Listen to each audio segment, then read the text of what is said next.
Olá, bom dia, boa tarde, boa noite. Como vocês estão? Espero que estejam todos bem. Pedrinho, Clarinha, como vocês estão? Tudo bom, Samuca? Tudo bem? Bom dia, boa tarde para quem estiver assistindo a gente hoje, amanhã, o dia que for. Fala, galera! Um imenso estar aqui com vocês. Estou estreando hoje aqui, carinha nova. Estou aqui do Carteiros do Condado, direto de Florianópolis, fazendo parte do XP Anywhere. Inclusive, mandar um abraço para o meu amigo Colazo, que o Samuca vai comentar, e que está de férias lá na Bahia, coisa boa. Pois é. Hoje a gente a gente tem várias pessoas aqui que participam da nossa roda de bate-papo aqui de cartas. Poxa, esse mês aqui casou de um monte de gente que tá viajando, e o nosso amigo Colazo, inclusive, passeando na Bahia. E estamos estreando aqui com a Clarinha. Clarinha, acho que para começar, dado que seu primeiro programa, fala aí em 30 segundos de você. Muita gente já te conhece das redes, né? Você de longe é mais influente aí, que mais aparece, mas se apresenta um pouco aí para quem eventualmente não te conhece ainda. Boa, Samuca. Falando bem rapidinho aqui, eu faço parte aqui do time de alocação e fundos do Research, é o time responsável pelas carteiras recomendadas. Então, olha ali para toda a indústria de fundos, para o que vai compor a nossa carteira, para como está a indústria como um todo. Além disso, faço parte do braço educacional da XP da Exped como educadora financeira. Então, trago tanto essa parte da análise de investimentos quanto da educação, justamente pensando ali em facilitar a vida do investidor, trazer conteúdos que consigam ajudar, que consigam ali trazer um portfólio eficiente, né? Então, em resumo aqui, bem curtinho é isso. Boa, legal. Bom, feito esse pequeno preâmbulo aqui, eu queria chamar aqui nossa primeira parte do nosso bate-papo, que é o radar aqui de fundos, né? O radar do mercado. Um breve comentário do que aconteceu no mês passado, né? Nós já estamos aqui mais adiantados no mês, mas mesmo assim, um comentário breve do que aconteceu. E o que aconteceu foi bom, né? Tivemos um mês de março com retornos muito fortes para os multimercados em geral, um retorno muito forte para os fundos de ações e para a bolsa como um todo, né? E os fundos de renda fixa de crédito também, como é de se esperar para esses fundos, né? Que tem baixa volatilidade, eles continuaram com baixa volatilidade e a baixa volatilidade no terreno positivo, né? A baixa volatilidade continuando ali a superar o CDI na média. Então foi um mês bastante forte e o Brasil, mais uma vez, aí se beneficiou, né? Foi melhor do que a média dos pares lá fora, né? A nossa bolsa foi muito melhor, a nossa moeda, né? O real se valorizou bastante contra o dólar. Então, para o investidor gringo, né, que está alocando, deixa eu fechar a janela aqui, quem sabe faz ao vivo, o investidor gringo que mandou dólares para cá e converteu em reais, além de ganhar com a valorização das ações, ganhou com a valorização do real. Então foi um mês e um trimestre, né? A gente fechou aqui, encerrou o primeiro trimestre de 2022, muito forte, tá? Pegando aqui o extrato dos multimercados e quebrando em 3 grandes blocos de fundos, que são os multimercados / multi-estratégia, os long and short e os sistemáticos / quantitativos, dessas três subclassificações, os multimercados macro, que são aqueles com maiores amplitudes, mais graus de liberdade, que podem operar tanto aqui quanto lá fora, juros, moedas, commodities, bolsas, foram os que mais se destacaram, tiveram retornos bastante fortes, tá? Vários fundos multimercados macro estão ali no ano com retornos de mais 8%, mais 9%, mais 10%, 12%, 13%. E de onde vieram esses ganhos principalmente, tá? Por incrível que pareça, muitos gestores ganharam dinheiro operando fora do Brasil, principalmente operações apostando na alta dos juros de países desenvolvidos, mas destacadamente dos Estados Unidos. Então, muitos gestores achavam que o Banco Central americano ia ter que subir os juros de maneira mais forte do que eles mesmos estavam falando.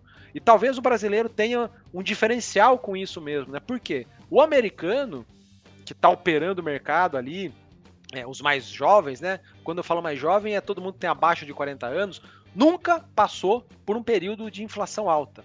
Assim, desde os anos 80, os Estados Unidos não enfrentavam um período com inflação tão alta quanto o que nós estamos vendo agora.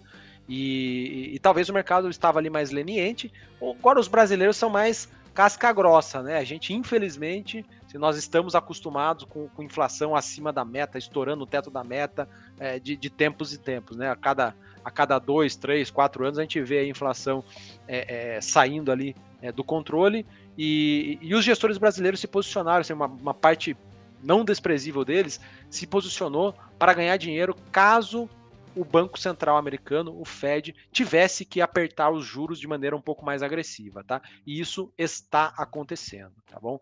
Então essa foi uma fonte de retornos. Outra fonte de retornos foram apostas de que o real, né, o real contra o dólar, o real ia se valorizar, ou seja, o dólar ia cair, e em menor grau ali teve gestores que ganharam também, comprados em Brasil. Então, esse é um grande destaque aqui do trimestre. E na ponta não tão boa, né, na ponta negativa, os fundos de estratégia long and short, aqueles que têm uma carteira comprada em ações e do outro lado tem uma carteira vendida em ações, ou se eles não têm uma carteira vendida, eles ficam vendidos no índice Ibovespa, esse tipo de estratégia está com mais dificuldade de ganhar dinheiro. Nos últimos 12, 6 meses e no ano, eles estão ali na média, abaixo do CDI, tá? Por quê?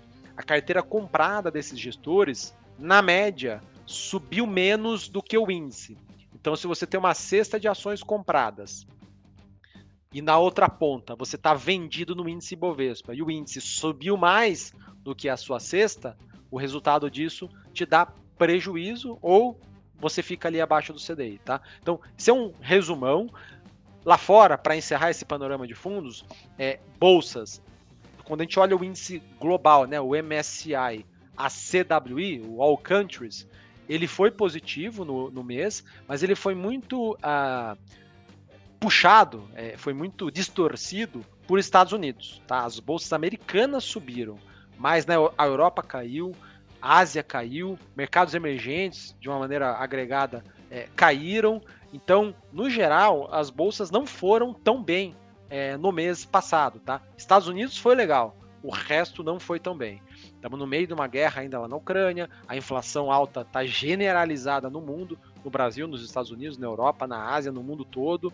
A China está passando por vários episódios de lockdown, né? Eles estão literalmente fechando, né, cidades de 10, 15, 20, 25 milhões de habitantes, que é o caso de Xangai, é um negócio inimaginável. Pensa uma cidade que tem 2 vezes o tamanho de São Paulo, você fechar, mas assim, não é fechar do jeito que a gente fazia aqui no Brasil, né, que dava um jeitinho aqui a colar. Lá o negócio é assim, escreveu, não leu, o pau comeu, né, é um país muito mais severo, né. Enfim, tudo isso faz com que o cenário continue ali instável, né? Não tão fácil de navegar. Bom, acabei até falando um pouco mais aqui, mais do que os 5 minutinhos. Dito isto, queria entrar para as nossas cartas. Clarinha, poxa, queria te dar a honra aqui, estreando, de você começar e puxar aí, sacar a primeira carta que você leu ao longo das últimas 2 semanas aí, e que te chamou a atenção e que você queria trazer aqui para a gente comentar. Show, Samuca. Como você trouxe aí, e a temática ela não foge muito, né? A lista de riscos e preocupações do mercado nesse momento é longa, é um momento bem delicado para o mundo em vários aspectos. A questão da inflação, ela está ali no centro das atenções, está todo mundo de olho nisso. Hoje, inclusive, ali no Morning Call, a gente teve ali que os mercados estavam bem aflitos, tanto com a inflação do Reino Unido, dos Estados Unidos, mas enfim. E aí eu trouxe aqui algumas cartas, alguns materiais, tanto de renda variável quanto de multimercados, né, que é justamente para trazer essas óticas diferentes, algumas informações também relevantes, né, tanto para o investidor que está nesse processo de monitoramento do portfólio, construção, rebalanceamento, enfim, está aqui acompanhando, a gente acompanha carteiras do Condado todos os meses. E aí eu vou começar com uma carta que ela já aparece por aqui há um tempo, que é uma carta muito boa de se ler. O Collazo, ele sempre comenta aqui sobre as cartas da Dália, então é da gestora Dália. E aí acho que vale já puxar ela ali. Ô, Clarinha, queria deixar um protesto aqui, que eu gosto das cartas da Dália, eu sempre leio. Aí a última vez que eu tentei comentar dela aqui no Carteiras, o Colas brigou comigo porque falou que era dele. E agora, o dia que ele não tá, vem você. Pois então. Depois aqui substituindo o Colasso para falar da Dália, mas aqui realmente é uma leitura que é muito boa, realmente, tanto na questão da didática, curta, né? Isso, até na orientação também, é uma leitura curta. E aí essa carta, basicamente, ela vai falar sobre a dinâmica do mercado, né? Sobre o processo natural do mercado, que é, para todo comprador, vai ter ali um vendedor. E aí eles chamam a atenção para o que eles chamam ali de vendedores naturais. Aí eles trazem ali o exemplo dos exportadores, que todos os meses eles precisam liquidar posições, desfazer ali, fazer a venda de ativos. E aí isso gera ali, é um fluxo que ele é realmente natural, que é um fluxo mensal, que é um fluxo que já acontece, que já é um fluxo esperado. Só que eles frisam aqui também que quando o assunto é equities, quando o assunto é mercado acionário, o cenário já muda porque não existem vendedores naturais. Então, quando tem ali uma movimentação de mercado, quando tem fluxo, né? Ou é porque teve um resgate, por exemplo, de um fundo. Teve um resgate no fundo, o gestor precisa vender o ativo no mercado para fazer essa liquidação, mas quando olha lá na ponta, a motivação vem do cliente. Então, pode ser porque a pessoa precisa do dinheiro, pode ser por uma questão de rebalanceamento. Tem vários aspectos que entram em relação a isso. E aí vale chamar a atenção para um fator bem importante e que quando a gente olha para esse movimento de rotação, o movimento das classes de ativos mudando consideravelmente, e aí dá para trazer aqui um panorama de 2021, trazendo agora para 2022, onde vimos classes que sofreram bastante se valorizar agora nesse início de ano, e outras classes que estavam estáveis sofrer bastante. Aí dá para trazer aqui a renda fixa global como uma classe que está sofrendo bastante nesse primeiro trimestre, e os multimercados que está tendo ali um mês espetacular, né? Então, quando um investidor ele está olhando para esse fluxo, olhando para essa dinâmica de mercado, e aí tem ali uma queda expressiva de preço, se não tiver aquele fundamento de alocação, começa aquela pergunta: segura, vende, fica. E aí, até nessa linha, essa semana eu estava preparando um texto e eu sempre estava falando ali que a questão dos investimentos, e aí eu vou trazer aqui uma questão da culinária, né? Eu, Clara, não tenho intimidade nenhuma com a cozinha.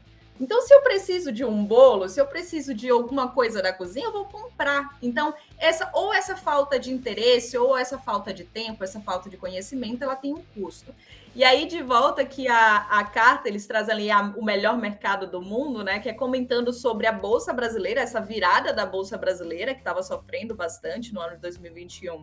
E nesse ano ela já subiu ali 36% em dólar. Então é a maior alta entre as principais bolsas, um destaque ali para as commodities, é um assunto que a gente está falando bastante também. Tem a questão da rotação, juros altos. Eles trazem ali a sinalização do Bacen, que ao contrário do que a gente está vendo lá fora nos Estados Unidos, eles estão precisando apertar o passo na questão da taxa de juros. Aqui a gente está chegando a um fim de ciclo e isso favorece aqui o mercado brasileiro. E aí ele traz uma pergunta, que daí eu vou jogar de volta para vocês, para não me estender tanto aqui, que é: quanto que vale investir em uma democracia ao invés de um regime autoritário? Então, qual é o custo disso para a economia? E aí depois vai puxar para outras cartas que eu vou trazer por aqui, basicamente falando dessa dinâmica global. Mas basicamente essa carta ela fala justamente sobre isso, tanto sobre essa questão do fluxo, essa movimentação de fluxo, e aí vale o investidor se atentar a essa questão do rebalanceamento da carteira, de ter um planejamento, quanto essa questão do Brasil estar se favorecendo desse cenário justamente pela dinâmica geográfica, né? O que a gente tem aqui no Brasil, tanto em questão de localização, de relação com os outros países, se torna algo muito benéfico para a nossa bolsa. Então, basicamente, essa foi a carta da Dália desse mês. Boa. Aqui eles trouxeram bastante coisa aqui, mas só queria comentar um pouco dessa parte final, né? Eu acho legal também de perspectiva, né? O que eles observam aqui no Brasil, olhando aqui tanto bolsa quanto NTNBs, posicionamento, né? Eles estão com o maior nível de risco no Brasil nos últimos 2 anos, então eles vieram com uma alocação fora de Brasil maior. Até então, né, tinha uma exposição relevante em ativos fora do Brasil, e dado que os ativos locais se desvalorizaram, né, seja nos juros, seja nas moedas, seja na moeda, seja na bolsa, eles escreveram aqui que eles estão com maior nível de risco no Brasil nos últimos 2 anos, através do kit Brasil aqui, né, bolsa, juros e até uma posição vendida no dólar, ou seja, comprada em reais, tá? Enfim, acho que só esse destaque aqui também, que eles continuam bem animados com o Brasil. Pedrinho, quer falar da tua aí? Qual que é a tua? Vamos de Vista? Quero falar da Vista aqui. Vamos pegar a Vista, o cara tá que tá bem aqui. legal esse mês.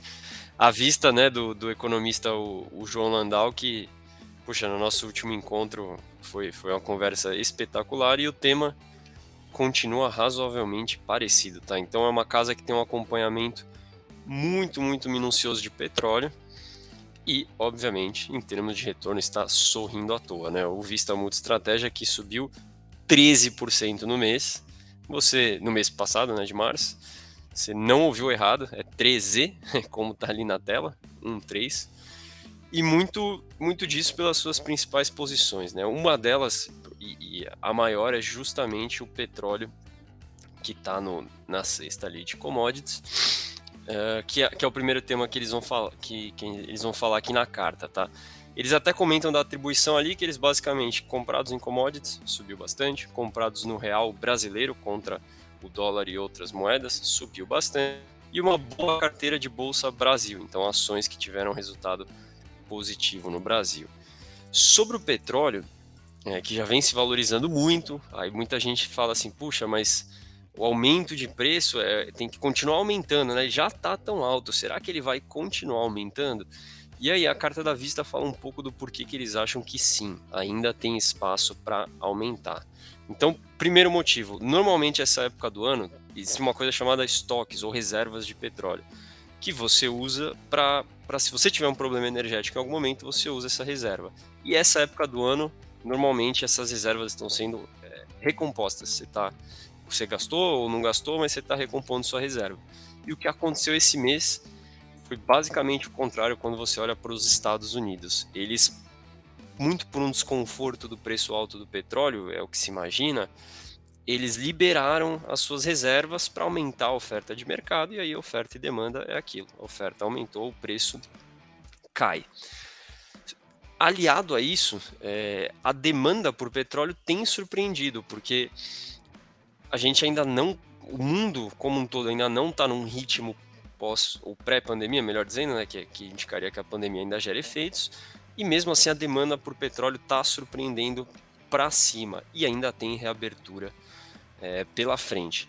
Aí na visão deles, o Ocidente, então não é só o Brasil aqui, na verdade é o mundo ocidental como um todo, sobre essa crise, essa falta de petróleo, só fala em subsídio, que é, puxa, como é que a gente queima dinheiro, né, dos governos para que o preço não suba tanto. Sendo que, na visão deles, o preço alto seria um consumo para frear, seria um mecanismo para frear o consumo, que é natural. Mas eles entendem que as preocupações políticas de curto prazo se sobressaem e por isso essas discussões de subsídio. E a maior prova disso é justamente, na visão deles, essa liberação das reservas de petróleo. Então, o que eles dizem é o seguinte, olha, a guerra, né, Rússia e Ucrânia, de fato diminuiu a produção de petróleo, a Rússia é um importante produtor de petróleo, mas a demanda por conta de pandemia diminuiu mais do que a redução de produção da Rússia, né? Então, assim, no net você estaria precisando de menos petróleo no mundo. Então, o natural não seria você queimar reservas, seria você montar reservas, justamente pela razão que elas foram criadas nos Estados Unidos em especial, que é para você evitar disrupções energéticas. Então o país não ficar em algum momento sem energia porque relação com outro país estremeceu e coisas nesse sentido. E aí eles veem 3 caminhos para o petróleo daqui para frente. Então, ou a demanda cai porque o mundo entra em recessão, a gente vê bastante gente falando sobre recessão global com essa alta de juros que a gente observou na curva futura dos Estados Unidos, ou os países sancionados aumentam, né, que seria Irã e Venezuela, então eles passam a produzir mais para aumentar a oferta sobe, o preço cai, que não está na carta, mas em conversas muitos acham pouco provável, ou por fim, o preço do petróleo tem muito para onde subir. É basicamente essa a visão que eles têm para o petróleo. E por fim, então, o petróleo, como eu falei, né, foi, uma casa que pegou esse ciclo de alta do petróleo muito no começo e ninguém tem o direito de falar que foi sorte, né? Pelo contrário, eles vieram cantando a bola enquanto o preço se movia e com um acompanhamento muito bem feito. Desde 2019, né? Desde 2019. E a segunda parte, né, que tem a ver com as duas outras posições que eles comentaram, que é tanto o real brasileiro frente ao resto, como a bolsa, a bolsa brasileira, né, eles têm uma carteira de ações, eles entendem duas coisas. Uma é que o mercado está superestimando o ciclo eleitoral brasileiro. Como quem diz que das opções que a gente tem hoje ou das que vão surgir, não tendem a gerar grandes choques. Então, o mercado está com muito mais medo do que eles entendem que seja razoável para isso. E, ao mesmo tempo, eles entendem que o mercado subestima, então dá atenção de menos, né? Para a eleição dá atenção demais. E dá atenção de menos para ciclo de commodities e reabertura econômica. Então, na perspectiva de que o Brasil ainda não está totalmente reaberto, tem muito mais de atividade para vir, e que esse ciclo de commodities, o petróleo sendo um proeminente exemplo, ainda tem muito para andar, o que favorece o nosso país. E para finalizar sobre posicionamento, já que eu falei das 3 principais posições deles, tem uma coisa que, para mim é bem significativa que eles fizeram, que foi encerrar a posição de real. Então é uma casa que desde antes da virada do ano está carregando essa posição, tem justificado, não foram muitos que pegaram desde o início essa apreciação do real, e justamente uma casa que pegou, virar e falar, agora onde chegou não é mais o nosso alto potencial daqui para frente, estamos zerando, é um acontecimento, um sinal significativo aqui vindo da vista. Boa. É a casa que tem voado de fato. Se a gente continuar na carta deles aqui, né? Embaixo tem. É bem legal, pessoal, de estudar, né? Independente de ter alocação ou não. O Vista Red é a versão menos agressiva da Vista. Ainda assim é um fundo agressivo, um fundo arrojado. E o Multi-Estratégia é o fundo mega arrojado, né? Mas o que é legal é ver a atribuição de performance, né, de onde que se ganhou o dinheiro aqui ao longo dos últimos anos. E o que é o grande destaque, né, que a parcela de commodities em 2021 e 2022 é o que dominou completamente aqui os ganhos, né. Teve linhas ali que meio que se neutralizaram, né, entre renda fixa, renda variável, moedas, seja no cenário local ou internacional, e commodities foi o carro-chefe. Só ganha dinheiro commodities? Não. Nos anos anteriores, aqui o Vista Multi-Estratégia tem mais histórico, né? Dá para ver, 2015, 16, 17, 18, 19, assim, foi muito pouco, né? Quase nulo ou pouco expressivo, pouco expressiva a contribuição de commodities. 2020, já foi uma contribuição importante, né? Olhando aqui o caso do Vista Multi-Estratégia, e 21 e 22 foi um negócio assim, muito forte, né? Enfim, é uma casa bastante interessante de fato. Bom, eu queria falar da que eu sempre falo, e vou tentar ser breve, até porque a carta desse mês tem uma página, que é o verde, tá? O verde teve ganhos aí no mês de 4,19, em linha com os multimercados que a gente comentou, né? A maioria deles teve retornos bastante positivos, mas o verde está devendo ainda, né? Se a gente olha em 12 meses, o retorno acumulado foi para 3,94%, isso não está aqui nesse quadro, né? Contra 6,41% do CDI e 8,18% naquele índice de multimercados, IHFA, que é como se fosse o Ibovespa dos multimercados. Então, uma casa que a gente gosta, respeita muito, né? O Luiz Stuberg é o papa dos multimercados no Brasil, incontestável, mas ainda em 12 meses está devendo aqui, vamos ver, tá no caminho aqui da recuperação, né? E no mês ele teve ganhos parecidos com aquele panorama geral que eu falei, né? Ganhos com posições apostando na alta dos juros, né? Tomados em juros, com ações brasileiras, né? O verde tem um histórico longuíssimo de carregar, desculpa pessoal, de carregar posições compradas em ações brasileiras e uma posição aqui comprada em inflação implícita no Brasil, que é um misto de operações com NTNBs e juros futuros, tá? E também tiveram aqui ganhos com petróleo. Eu grifei quase tudo aqui, né? Tem uma página só, Mas comentário aqui um pouco mais de cenário, né? Eles comentam aqui que eles estão surpresos com a resiliência do mercado acionário global, mesmo em meio a essa forte alta nos mercados de juros futuros, né? E se questionam aqui, pô, até quando que isso vai durar? Assim, os juros subirem lá fora, não necessariamente eles vão contra a bolsa, mas quando os juros sobem num cenário altamente inflacionário, essa conjunção de fatores ela é mais perversa para a bolsa. Então, assim, as bolsas de fato caíram, né? Elas estão negativas no ano, mas, dada a magnitude das surpresas inflacionárias, ele colocou esse questionamento aqui de que está até que se segurando, né? O mercado brasileiro está sendo levado a reboque por uma conjunção de forças que nós não temos o menor controle, tá? O Brasil não tem nenhum mérito, a gente não fez nada de bacana para merecer ser uma das melhores bolsas globais do mundo, tá? Não fizemos, pessoal. Assim, a gente tem aqui a nossa geografia, como a carta da Dália fala, né? Uma geografia abençoada, né? Temos aqui muitas commodities, não está tendo guerra aqui, enfim. Então o mercado brasileiro está sendo beneficiado no meio desse turbilhão macro global por conta de fatores que estão totalmente fora do nosso controle. A forte alta das commodities beneficia muito o país e explica aí, em grande parte, tanto a queda do dólar, entra muitos dólares aqui, quando entra muitos dólares, a cotação do dólar cai.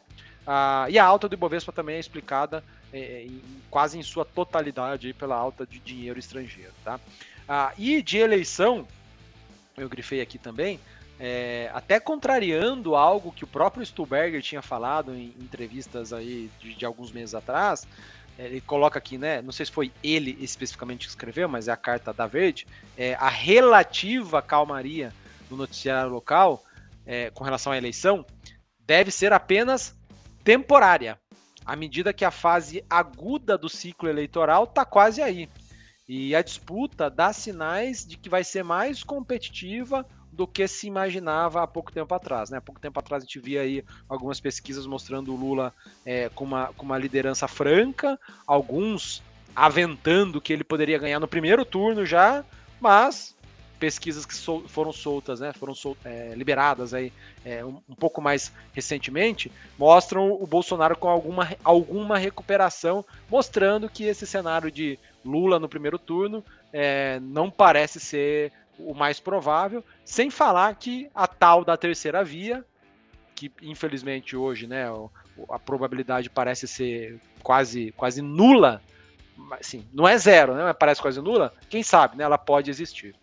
E aí ele fala um pouco de posicionamento aqui, sem grandes novidades, mantém posições apostando na alta dos juros nos Estados Unidos e em menores proporções na Europa, continuam com apostas aqui na inflação implícita no Brasil e apostando aqui na continuidade da alta do petróleo. Também, assim como a vista, né, que o Pedrinho acabou de falar, e as alocações em renda variável, em bolsa, estão mais concentradas em ações brasileiras. O Verde teve uma alocação aí, nos últimos 5 anos, teve uma alocação importante em ações internacionais.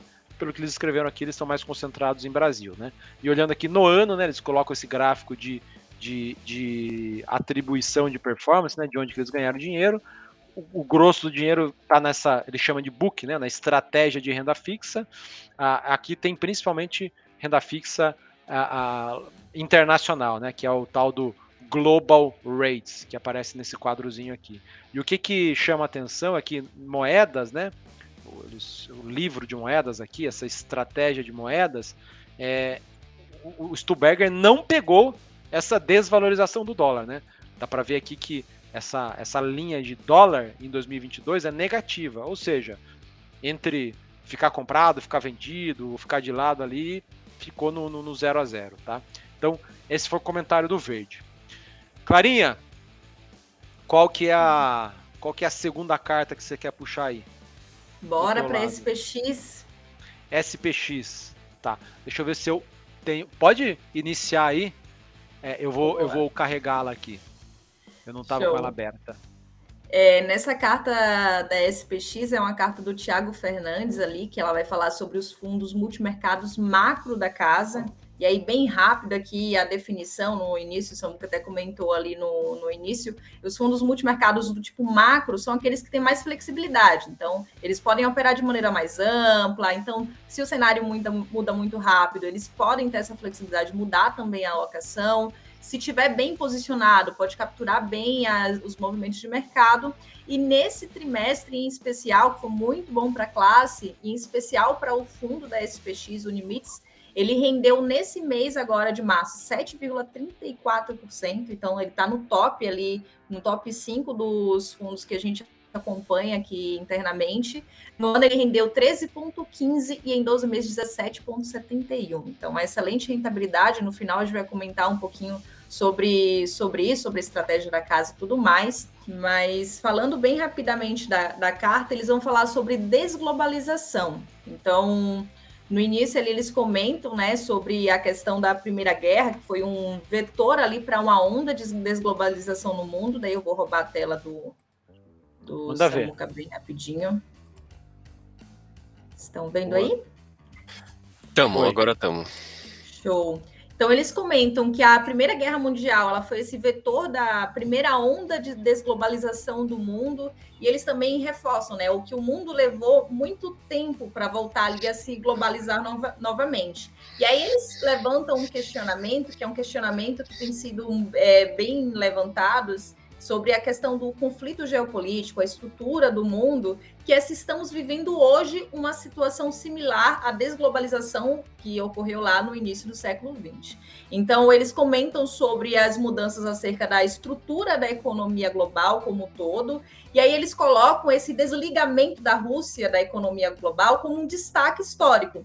Então, justamente pela relevância econômica, o tamanho da Rússia no mundo, os impactos em cadeia que isso gera, e aí eles levam em consideração assim que será que é um momento para a gente começar a repensar a relação entre custos, riscos das cadeias de produção que são extremamente globalizadas? O que pode ter como impacto disso, né?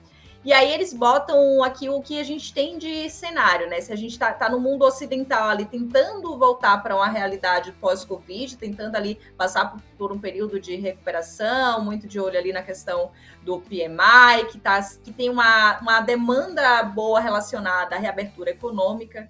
Eles mostram essa forte retomada econômica, só que aí eles trazem também que essa dinâmica positiva do Covid, ela tá ali equilibrando esse choque que foi gerado pelo conflito da Ucrânia, né? Mas quando isso acabar, quando a gente começar a ter ali uma normalização para esses níveis pré-pandêmicos, né? A gente pode acabar ali se dando de cara com uma dinâmica com menor crescimento do mundo. Então, eles trazem essa questão da inflação também, que está no radar dos investidores, que não tem um equilíbrio com os efeitos da pandemia, os efeitos positivos, né, com os efeitos do conflito. E aí fala também que a inflação global de fevereiro, medida ali pela S&P, bateu 5,4% contra o ano, que é o nível mais elevado da série histórica, bem que eu comentei ali no início também, que a gente está vendo recordes de inflação no mundo. E aí eles chamam a atenção aqui para o Brasil como um exportador de commodities que está parcialmente protegido, bem na linha do que o Sam falou, né? A gente está aqui sendo favorecido por esse fluxo global, que está parcialmente protegido. E aí é um cenário que tem ali, que está sustentando algum crescimento da nossa bolsa, da nossa economia como um todo. E aí eles botam ali uma realidade complexa adiante, né? Com esse crescimento global mais fraco, com essa inflação que ela pode agora, no curto prazo ali, arrefecer, mas estruturalmente ela vai continuar alta. E aí eles olham assim, situação normal, segura e permanente, que eles procuram enxergar além dessa situação e olhando ali para essa realidade mais complexa. E aí, trazendo aqui em termos de alocação, né?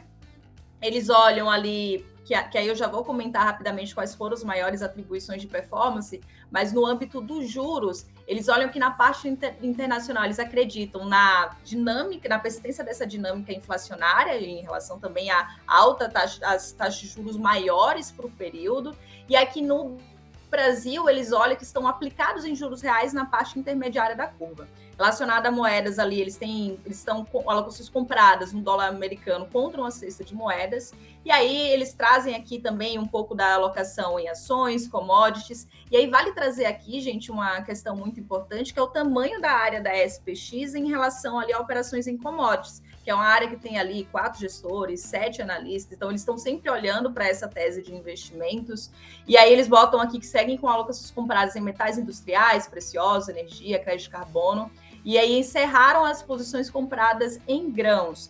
E aí, eu lembro até de uma conversa que eu tive com eles recentemente, que eles falam sobre essa dinâmica das commodities, que eles olham para as teses de longo prazo, mas quando a gente fala em operações em commodities em si, dado essa grande sensibilidade ao prazo dos contratos, é uma estratégia que precisa ser acompanhada mais de perto. E aí eu reforço essa relevância do time da SPX para operar commodities. E aí, trazendo um pouquinho da atribuição de performance deles, dá para ver aqui que a posição em juros, tanto no ano quanto no mês de março, tem ali grande relevância na alocação, seguido ali pela posição em moedas, então significa que eles conseguiram capturar bem essa desvalorização do dólar frente ao real, e ali, logo na sequência, a posição em commodities como o top 3. Aí lembrando que eles tiveram uma rentabilidade sensacional em relação ali, olhando para os fundos macro da mesma categoria.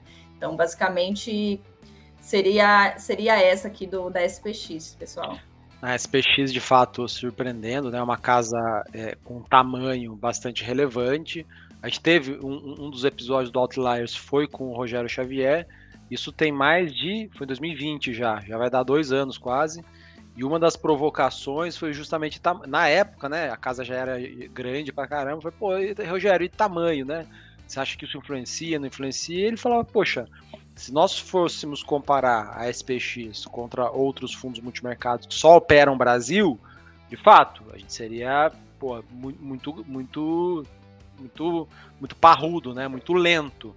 Só que nós não nos comparamos com outros fundos locais, nós nos comparamos contra outros fundos globais. E quando você converte o total que eles têm sob gestão nos multimercados para dólares, eles são uma casa, entre aspas, relativamente pequena, né? Porque dá ali uns 10 bilhões de dólares.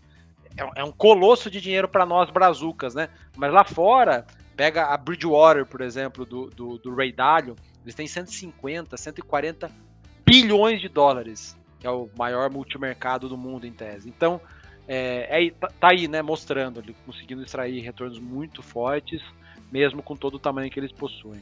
E o Rogério, ele... Bom, é conhecido assim por ter visões muito, por vezes, agressivas, né, sobre algumas coisas. Enfáticas, né? Enfáticas, é natural que chame a atenção.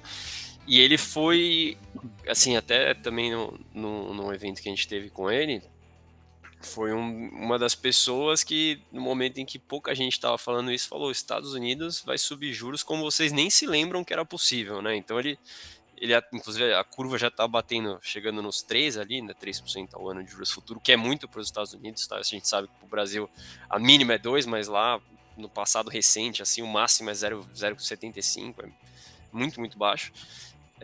3 já é agressivo, e ele chegou a falar de 4, 5. Nós mesmos até estávamos pertencentes a esse seleto grupo de quem falava que os juros ainda tinha que subir muito, e essa visão de lá para cá, né, desde esse encontro foi tomando tração, até que virou, né, se tá na curva futura, virou consenso de alguma forma do mercado. Consenso é a palavra errada, mas é a combinação ali do que todo mundo acha. Boa. Pois é. Pedrinho, aproveita aí, qual que é a tua próxima? Vou inverter a ordem, trazer uma carta que eu sou um pouquinho viesado, que é a dos DNAs, a família de fundos dos quais nós somos felizes em fazer a gestão. E eu vou trazer ela, inverter a ordem justamente porque tem muito mais a ver com o que a Clara acabou de falar.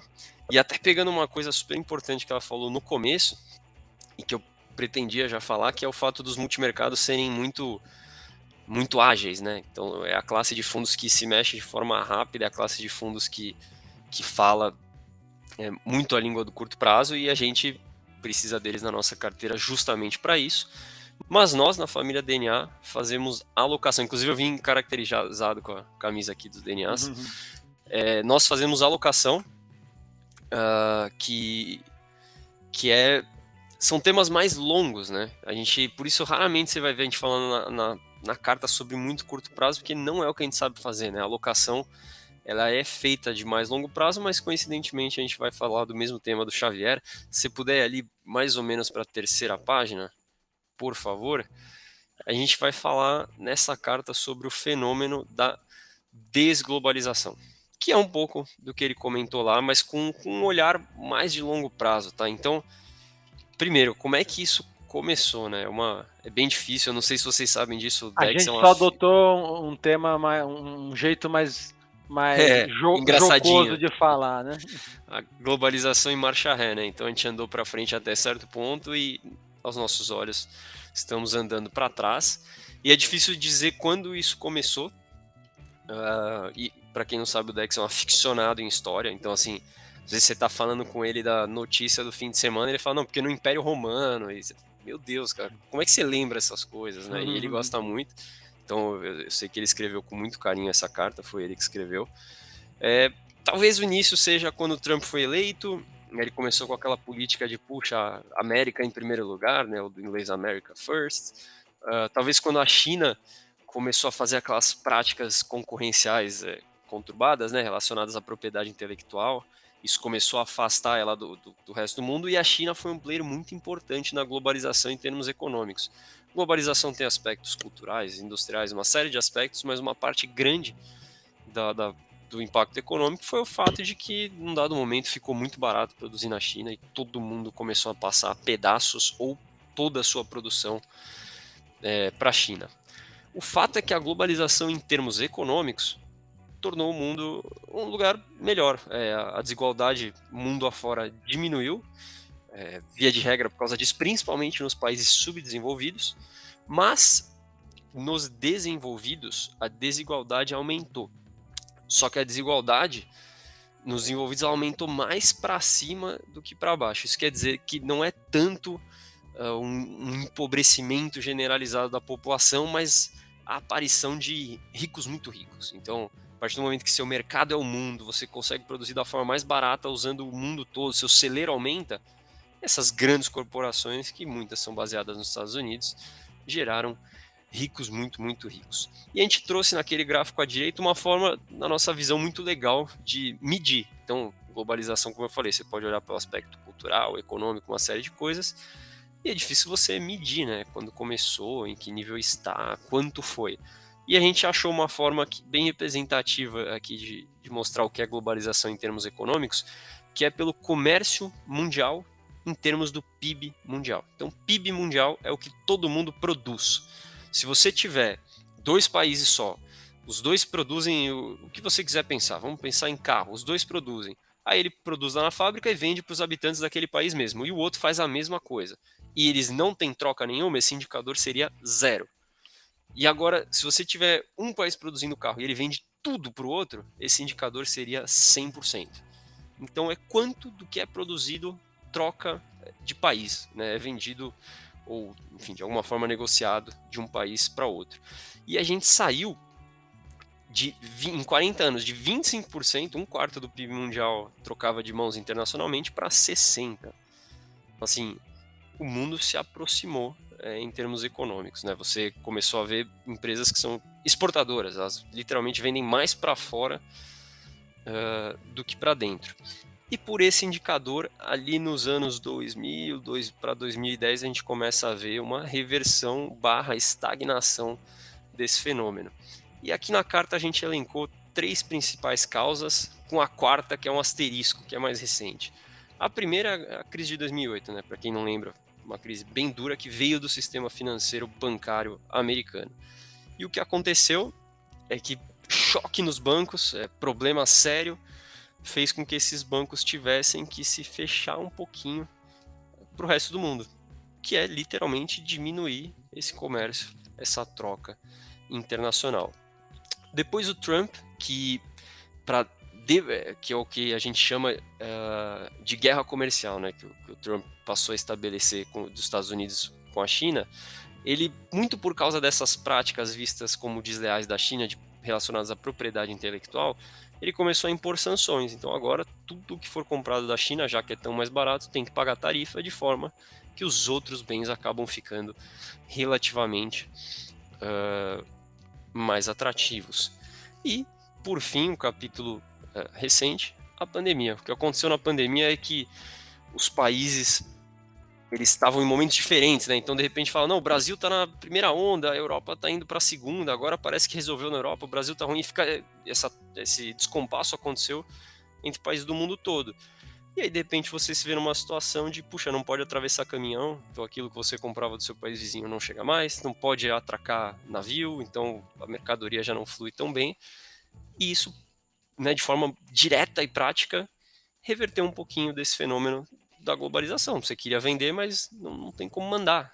Ou uma parte da sua produção era em outro país, você não consegue trazer para casa, né?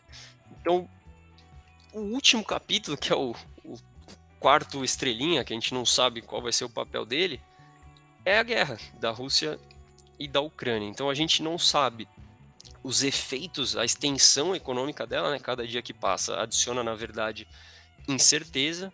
A gente não sabe como é que o mundo vai reagir à posição da China frente à guerra, né? A China foi um dos poucos países que falou, olha, eu entendo o que a Rússia está fazendo, então não, nada, nenhuma sanção, nenhuma grande crítica, ou seja, de alguma forma não se posicionou contra, isso talvez seja interpretado, né, assim como esses outros episódios, de uma forma ruim pelo mundo, ou de uma forma desglobalizadora, vou chamar assim, e um grande pilar da economia global foi colocado em xeque, que é o dólar americano. A gente recentemente em décadas, né, mas passou por uma coisa chamada padrão ouro, que era o lastro da economia mundial, todo mundo queria negociar, tinha que ter a ver com ouro, por assim dizer, e mais recentemente pensou em troca internacional é dólar americano.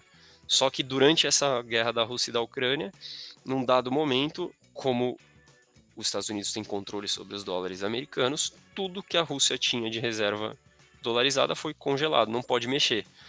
E aí o mundo fica mais inseguro com, puxa, então essa moeda internacional não é tão internacional assim, ela tem dono, né? E aí muitos países começam a diversificar suas reservas internacionais para tantas outras moedas. E aí, na nossa visão, a consequência de médio e longo prazo é mais clara. A gente viu a SPX discutindo o que acontece no curto diante disso, mas médio e longo prazo, esse fenômeno de desglobalização acontecendo, né? Então a globalização se revertendo em marcha ré, gera menos crescimento e mais inflação. E é por isso que esses são temas centrais de médio prazo nosso, é por isso que a gente tem trocado renda variável global por ativos reais. Essa é o grande, tem duas diferenças de posição aí recentes, né? A principal de longe é essa, trocar a renda variável global para ativos reais, tem sido uma troca bem feliz em termos de resultado. E a segunda mais recente é fazer pequenos aumentos na classe de renda fixa global. E em termos de atribuição de performance, esse foi um mês, a Samuca comentou ali na introdução, mas foi um mês recheado, né? A galera de mercado brinca que é festa na floresta, né? Assim, quase todas as classes oferecendo retornos positivos, como a gente tem uma diversificação grande, está presente em quase todas as classes. O retorno veio das mais variadas fontes. Até é legal lembrar recentemente, com o conflito e etc., os fundos tiveram retornos negativos, e todos aqueles de médio e baixo risco já recuperaram as perdas, né? Os mais arriscados ainda têm um pouquinho de chão para chegar lá, mas com um mês tão bom desse, uma boa parte já foi. E era isso, Samuca, da nossa cara. Não, bacana. Tema bem legal mesmo. Deixa eu pegar aqui, eu ia comentar brevemente de Gávea, eu vou já mandar duas aqui, tá? Eu tô vendo que a gente tá avançado no tempo aqui e eu queria comentar o maior número possível, mas também não queria passar de maneira muito acelerada, mas vamos lá.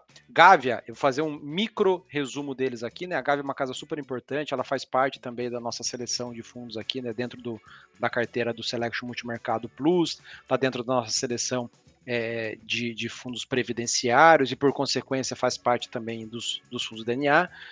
Assim, eles começar de baixo para cima, tá? A carta deles. Eles falam aqui da parte de ganhos e tal.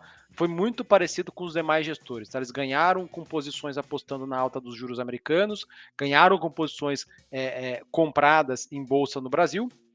E eles falaram aqui um pouco das perdas, né? Perderam com compra de dólar versus real. A ZAR, que é a moeda lá da África do Sul, perderam também apostando na desvalorização do ZAR, e perderam com posição vendida em bolsa americana, tá? Em termos de cenário, que tá aqui na carta como um todo, tá? Eu vou fazer um resumão aqui. Assim, leitura deles, né? O Banco Central Americano, o Fed, acredita que vai conseguir trazer a inflação para 2% ao ano, que é a meta deles, sem causar um grande estresse nos mercados, né? Que seria fazer um pouso suave, né? O soft landing da economia. Porém, com o acúmulo de choques como a guerra na Ucrânia e novos lockdowns lá na China, como a gente tem visto, né, a gente comentou anteriormente, a chance de sucesso do Fed parece ser, assim, muito, muito pouco provável, tá? E aqui sucesso seria trazer a inflação no ano que vem para 2%, sem grande estresse de mercado ou sem causar uma recessão. Uma recessão nos Estados Unidos em 2022 parece improvável, mas em 2023 o Fed vai ter que escolher, na opinião aqui da Gávea, né, entre gerar uma recessão ou tolerar uma inflação muito acima da média. Da meta, tá? Alguns bancos centrais de países emergentes já estão com esse dilema. Em 2022, eles citam aqui o exemplo de Chile e Colômbia, e no caso de Chile e Colômbia, eles estão barrigando essa inflação. Não vou apertar tantos juros aqui, não vou subir tantos juros, porque senão eu vou sacrificar o crescimento, vou sacrificar o emprego. Eles não comentaram isso aqui, mas no Brasil a gente está na outra ponta, né? O Brasil está subindo os juros de maneira super agressiva, né? Saímos lá dos 2% para 12 e alguma coisa, talvez 13 e alguma coisa, para tentar conter a inflação, tá? E aí de cenário para o Brasil, comentários deles aqui, né? Eles revisaram a expectativa de inflação deste ano de 2022 de 6,1% para 7,3% e 2023 para 4,1%. Só observação aqui que tanto para 2022 quanto para 2023 são medidas acima da nossa meta, tá? E dados de atividade, muitos achavam que o Brasil ia ter uma recessão este ano. Pelas contas da GAD aqui, não vai ter recessão nem esse ano, nem esse ano que vem. Crescimentos pífios, né? Seria de 0,6% do PIB, crescimento do PIB em 2022 e 1,3% em 2023, tá? Esse é um resumão aqui. Eu queria pegar o gancho aqui e falar de uma carta que eu acho, uma casa que eu acho excepcional, que é a Atmos, tá? A Atmos é uma boutique de ações carioca, só faz uma coisa, que é investimento lá em ações, e eles têm cartas trimestrais, tá? E este mês eles lançaram esse trimestre, né? Agora em março, eles lançaram 2 cartas. E não vou passar por toda ela, né? A primeira carta tem 6 páginas e a segunda carta tem 10 páginas. Mas o que eles escolheram de temática para abordar? ESG. A tal da sigla ESG, né, que é o Environment, Social and Governance. Muita gente fala sobre isso, teve mais em voga em alguns momentos, nos últimos meses está um pouco mais apagado, mas o que eles falam, né? O que foi a ideia de eles trazerem esse tema aqui à tona?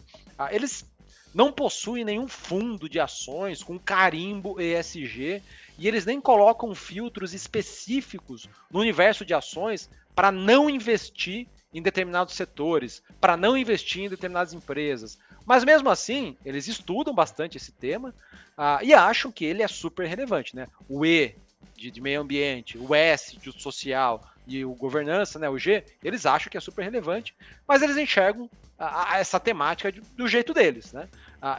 E é isso que eles quiseram abordar aqui. Eles fazem os sócios lá, né? Tem vários deles tem família judaica e sobrenome judeu, então eles fazem aqui um pequeno comparativo, né, de como que os rabinos mediavam conflitos no passado, né?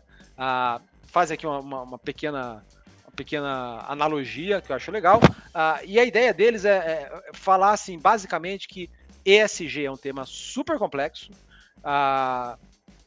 relativamente novo, tem muito para a gente conhecer e não tem verdades absolutas. Não dá para dizer que o fulano ou o cicrano faz certo e o beltrano faz errado. É muito ruim tentar colocar esse assunto complexo dessa maneira, tá? De botar o dedo em riste e falar, poxa, você tá certo, você tá errado. E com essa cabeça que eles soltaram essas duas cartas. Então, na primeira carta, eles exploram como que eles enxergam essa questão do ESG e pontua aí, né, que não deveria ser enxergado como um tema novo também, né? Dado que tanto o E, o S e o G sempre foram importantes para a perenidade das empresas, perenidade dos negócios. Então, pô, falar que isso é novo, na opinião deles, não faz muito sentido, tá? E aí, poxa, eles discorrem sobre isso aqui. Cara, é uma carta muito rica, eles leem muito, eles fazem muitas citações. Então, poxa, eu recomendo muito, tá? Que todos leiam. Independente de ter investimento lá ou não, acho que a grande minoria tem investimentos lá. É um fundo que vive fechado para captação. Até revela, né, que é uma casa boa. E na segunda carta, eles, nessa pegada, né, de ESG, eles falam um pouco da questão de emissões de carbono, tá? E tentam entender um pouco, né, não é desmistificar, mas esclarecer um pouco mais o que é esse mercado, o que custa, né? O que custam para o mundo, né? Qual que é o valor das emissões de carbono, e fazem meio que um paralelo com um dos investimentos deles importante, que é o investimento na empresa Eneva, que é meio polêmico, né? Para quem é do mundo mais da ala mais xiita ESG, porque a Eneva tem no grid de empresas dela, ela tem empresas térmicas que usam carvão. E o carvão ele é altamente poluente, tá? Então, eles constroem aqui uma carta bem legal para dizer que mesmo a Eneva tendo carvão ali na matriz, não dá para dizer que ela é uma empresa ruim do ponto de vista ESG. E essa opinião deles, né, essa análise deles, e eu estou simplificando muito aqui, tá, pessoal? Gerou uma polêmica no mercado, e é sobre isso que eu queria falar. Não só sobre a carta, que é excelente, tá? Aprende-se muito lendo as cartas da Atmos, da Dynamo. Eu até tinha separado da Dynamo aqui também, que também falou de ESG, mas não vai dar tempo. Mas o que aconteceu? O Brasil Journal, que sempre está escrevendo coisas sobre as gestoras, as cartas das gestoras, né? Eles soltam uma coisa ou outra. Eles falam aqui, né? Pô, a Atmos chama o Rabino para explicar os trade-offs ESG. Ele chamou o Rabino porque eles fizeram essa comparação ali de como que os rabinos mediavam conflitos lá no passado, né? E aí eles escrevem aqui um micro resumo, né, da carta deles. O que aconteceu? O Fábio Alperovitch, que é o gestor de ações lá da Fama, que tem visões mais duras, né, sobre o ESG e visões mais opiniões e visões e convicções mais fortes, escreveu esse artigo aqui, né, a réplica. Não tá aqui, ele não nomeou, tá, a Atmos, mas claramente era uma réplica à carta da Atmos. E assim, basicamente falando que tinha algumas visões ali equivocadas, tá? Então, gerou aqui um buzz, e é legal entender o ponto de vista do Fábio Perovitch, né? Os elementos que ele lista aqui, algumas coisas bastante fortes aqui, inclusive alguns paralelos que ele faz, né? Por exemplo, quando falava-se de abolir a escravatura lá atrás, no começo tinha esse trade-off. Poxa, mas se você abolir a escravatura, os escravos eventualmente não vão saber ganhar dinheiro, eles vão ficar marginalizados. Tinha gente que defendia não abolir a escravatura por conta disso. Hoje parece um negócio absurdo, né? Mas na época não era. E ele puxa um paralelo assim, forte como esse para falar que, poxa, você defender um investimento, uma empresa como a Eneva ter uma térmica a carvão, hoje soa, do ponto de vista ambiental, como aqueles caras que defenderam não abolir a escravidão lá atrás, porque eventualmente ia ter uma inflação de salários, porque ia ter que pagar todo mundo, os negros que não tinham habilidades para trabalhar, eventualmente iam passar fome, diabo 4, enfim, foi uma réplica aqui forte, tá? Polêmica, e aí teve uma tréplica da Atmos. Então, assim, duas cartas excelentes que geraram 3 artigos aqui no Brasil Journal, legais também. Então, recomendo muito, tá? Ler. Não só ajuda a gente a abrir um pouco mais a cabeça sobre esse tema de ESG, como também ajuda a ponderar aqui, né, pontos de vistas diferentes, tá? Acho bem legal. Enfim, essa é uma dica minha aqui também para o mês. Pedrinho e Clara, a gente já estourou aqui o nosso... A gente não tem um tempo definido, né? Poxa, se for coisa boa, legal. Mas vamos tentar falar aqui. Eu falei de 2 em uma aqui. Se vocês quiserem, Clarinha, pontuar mais alguma tua aí, que a gente consiga falar um pouquinho mais curto, e Pedrinho também. Vamos lá.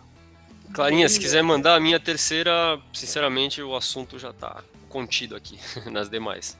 Então, não, pelo boa. bem do tempo. Acho que bem rapidinho, a K10, a da Capital, o K10 é uma carta bem curtinha, dá para comentar bem rápido ali os pontos deles, e aí a gente já passa ali bem rapidinho. Compartilho aqui, ó. E enquanto você compartilha, Samuca, eu acompanhei ali as cartas, e o que eu posso falar é que o ESG ele é um processo, e por falar em processo, tá todo mundo aprendendo, tá todo mundo evoluindo, então tem todo um caminho ainda de construção, mas vamos lá para Capitalo. Aqui a gente volta para uma gestora que ela está ali no multimercado macro, né? Então, essa carta ela tem um aspecto mais técnico, falando sobre o cenário, os desafios que a gente já comentou aqui bem por cima, e aí trazer só uns pontos de atenção que eles colocam na carta, e aí levando em consideração também que o K10 é um dos fundos também que está com uma excelente rentabilidade por período, dentre ali os outros fundos macro. No mês ali de março, ele teve um retorno de 4,56, no trimestre 8,66 e em 12 meses 20,54. Então, eles elencaram ali que de olho ali no conflito geopolítico, tem agora, aumenta uma pressão para que a União Europeia sancione o mercado de energia, então eles enxergam essa pressão como algo muito, muito latente, e aí traz por um outro lado ali, que é a questão do Covid na China, com a alta transmissibilidade, a falta da prevalência prévia, a menor eficácia das vacinas. Então, todo esse cenário que a gente está vendo na China, que está tendo um impacto econômico, e aí junta ali com a alta de juros, junta com a questão dos países emergentes que estão sendo beneficiados por esse momento, justamente por estarem ali no fim do ciclo monetário, e aí o que eu queria trazer ali é justamente o que eles têm na carteira, o que eles pretendem continuar a ter, que eles continuam focados ali, eles enxergam que tem oportunidade em commodities ainda e em posições tomadas em juros globais.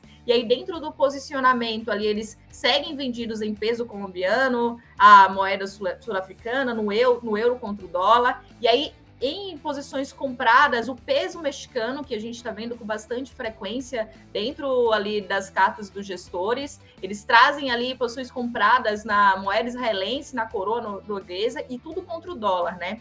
Além disso, ali eles botaram posições compradas no dólar australiano e no dólar canadense contra o dólar americano. E aí em commodities ali, posições compradas em alumínio, soja, petróleo.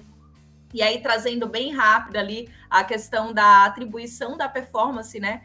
De novo, nós vemos ali dentro da carteira deles, assim como uma parte aqui dos fundos multimercados que a gente trouxe, posição em juros, liderando os retornos positivos, seguido ali, no caso do K10, a posição em commodities em segundo lugar, tanto no mês quanto no ano. A posição de moedas não está com tanta relevância em relação à rentabilidade, traz bem ali o que o Samuca tinha comentado ali, que não capturou tanto assim a questão da desvalorização do real, mas nós vemos ali uma rentabilidade excelente em relação ao CDI, em relação ao peer desse multimercado como um todo. Então, de maneira bem rápida aqui para trazer um pouco do posicionamento deles e da carteira para a gente finalizar por aqui. Não, legal, de fato essa célula, né, gerida ali, tocada pelo Bruno Cordeiro e a equipe que ele coordena, tá voando, né? E o que chama a atenção, que é legal, né? Que dos 61% que ele entregou desde o início da estratégia, praticamente mais da metade, né?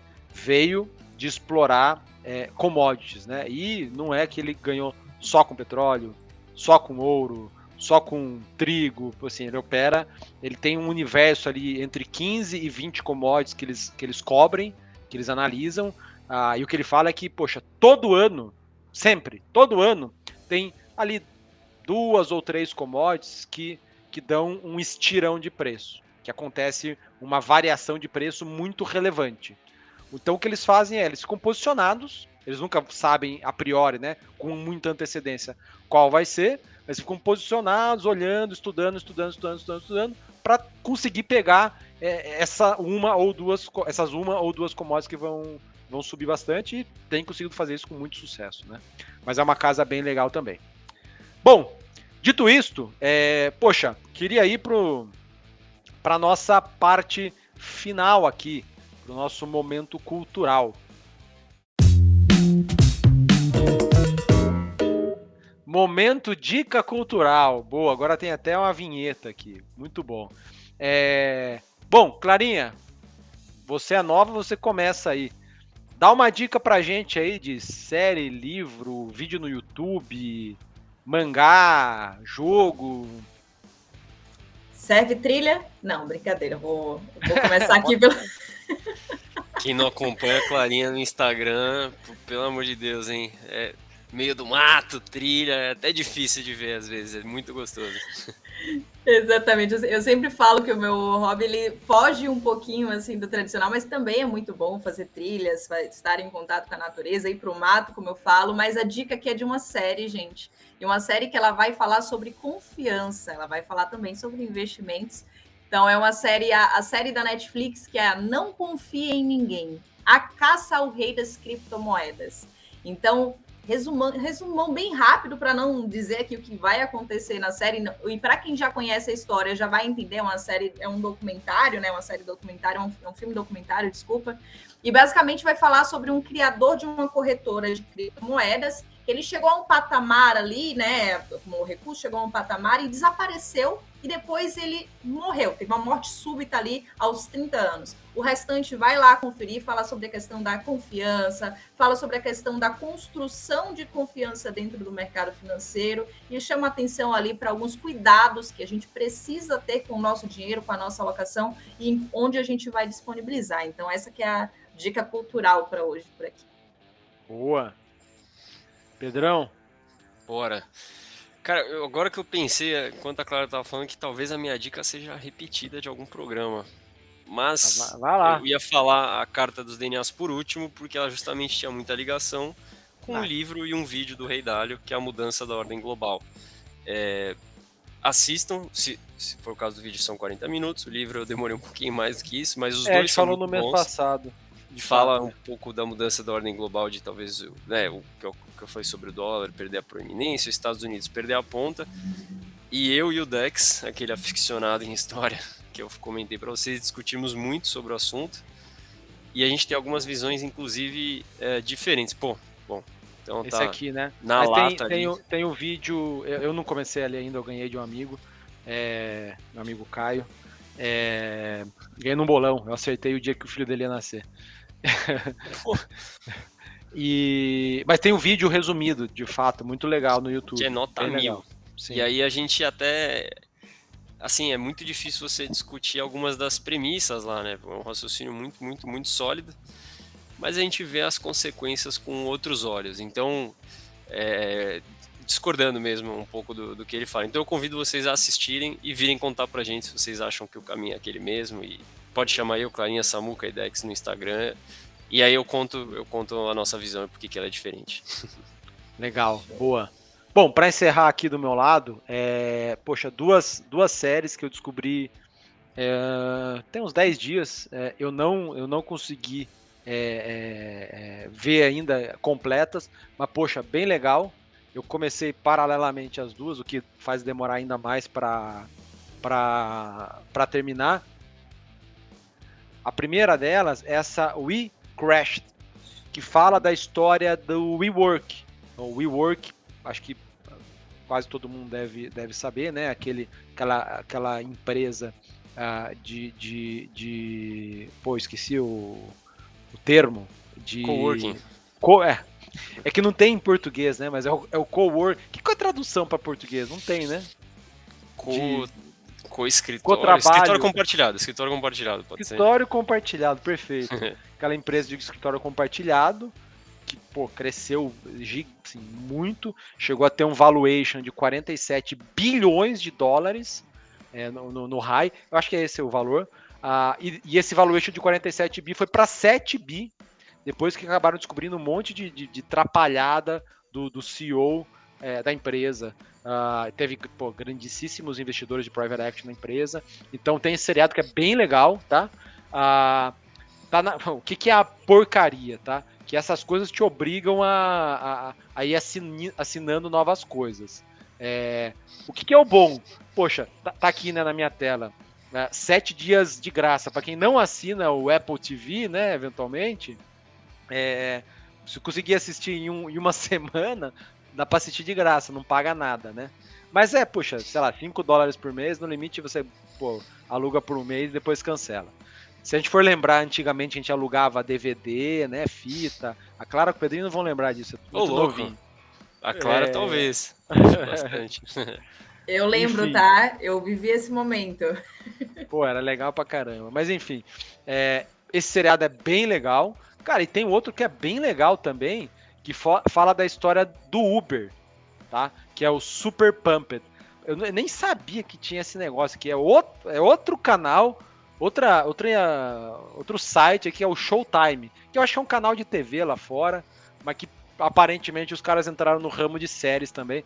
Essa porcaria, tá? O primeiro episódio, ele é aberto no YouTube, mas depois você tem que pagar os posteriores. Mas vale a pena. Você paga lá, sei lá, R$25, R$30, assiste e depois você cancela, tá? Pô, recomendo os dois. Muito legal, pô, de ouvir da história dessas duas empresas gigantes, né? WeWork e Uber, e conhecer um pouquinho mais dos bastidores.